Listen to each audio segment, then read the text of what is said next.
This video was brought to you by Skillshare.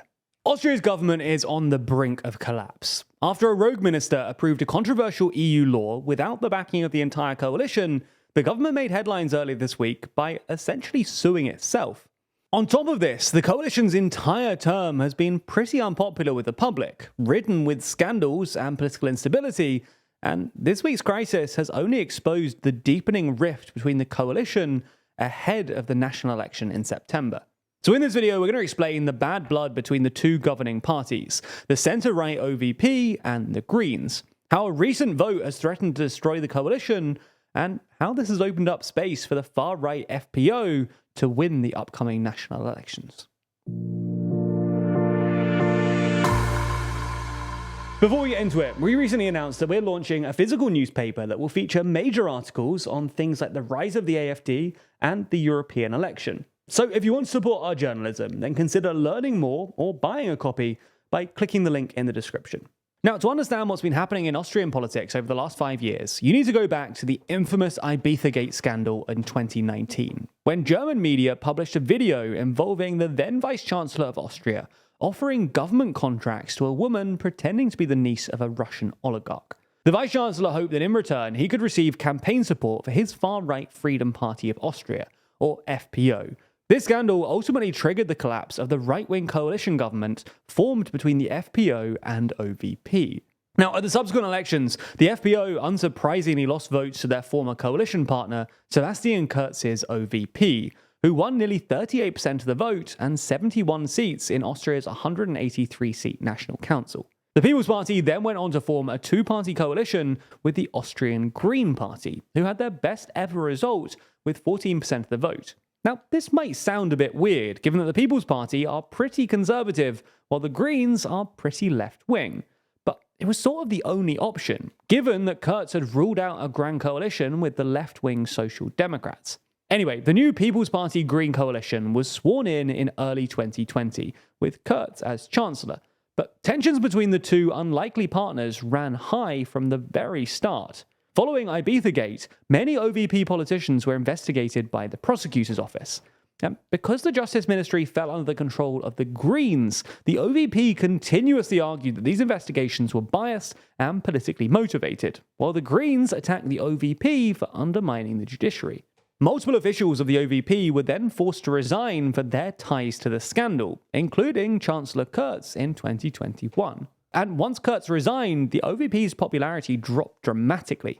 And they've never really gotten over this, largely blaming it on the Greens, which has further strained relations within the coalition.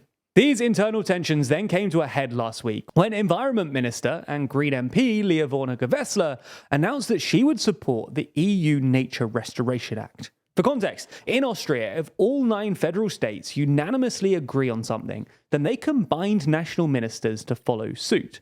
Originally, they all opposed this act, mainly over concerns regarding its impact on Austria's farmers and food prices. But after Vienna's Federal Council last week signalled its support for the act, subject to certain guarantees, Gewessler went ahead and voted in favour of it. Gewessler's defying vote led to a direct showdown with her boss, the Austrian Chancellor and OVP leader Karl Nehammer, who's now seeking to annul the vote via the European Court of Justice. Since the People's Party controls the Agriculture Ministry, the Conservatives argued that it was unconstitutional for Gewessler to vote in favour of the law without the Agriculture Ministry's backing.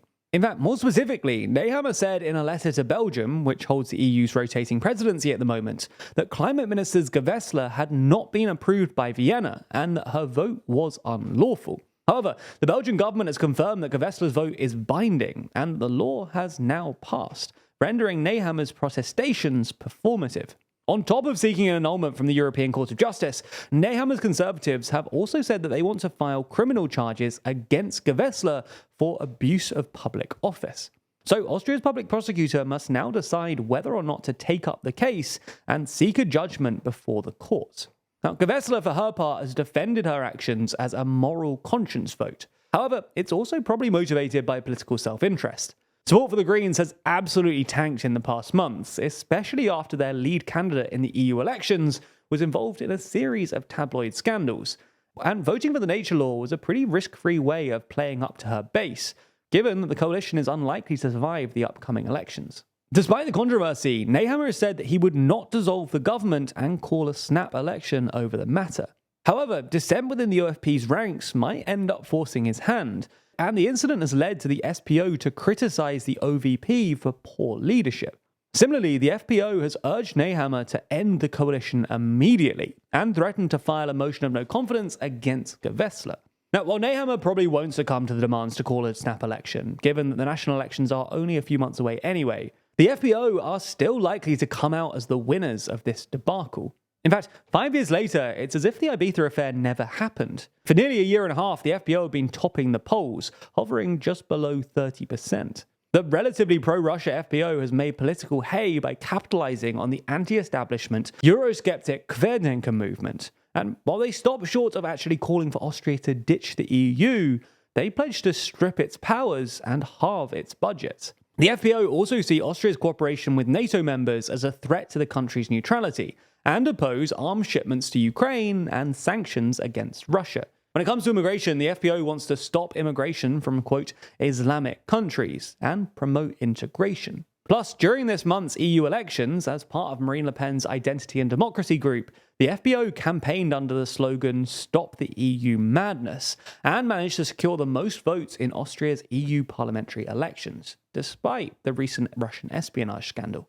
This situation bears resemblance to that of Germany's far-right AfD, which managed to place second in Germany's EU elections, despite multiple Russian and Chinese espionage scandals. If the FPO does win these national elections then, they'll most likely form a coalition with the OVP, unless the left and mainstream parties form a government with the OVP to keep out the far right.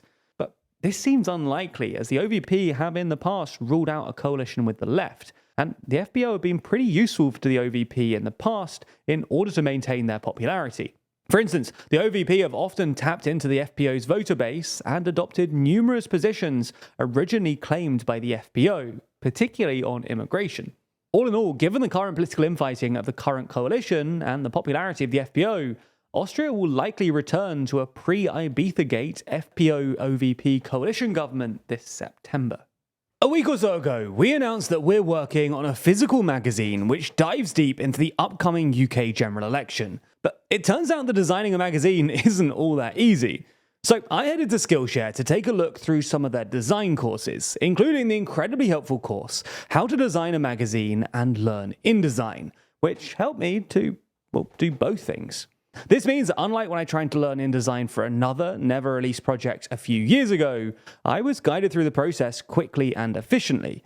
And this time, the project will actually see the light of day, thanks to Skillshare's incredibly easy-to-follow guides. It's not just that either. You likely already know that Skillshare is the largest online learning community for creatives, with thousands of classes led by industry experts across film, illustration, design, freelance, and more. But Skillshare can also help take your career or side hustle to the next level, with hundreds of career-focused classes too. That's courses on everything from how to start a business to maximizing your workflow, or even how to grow in e-commerce, another course that I used when building the website that sells the magazine. And the best news is the first 500 people to use the link in the description will receive a 1-month free trial of Skillshare.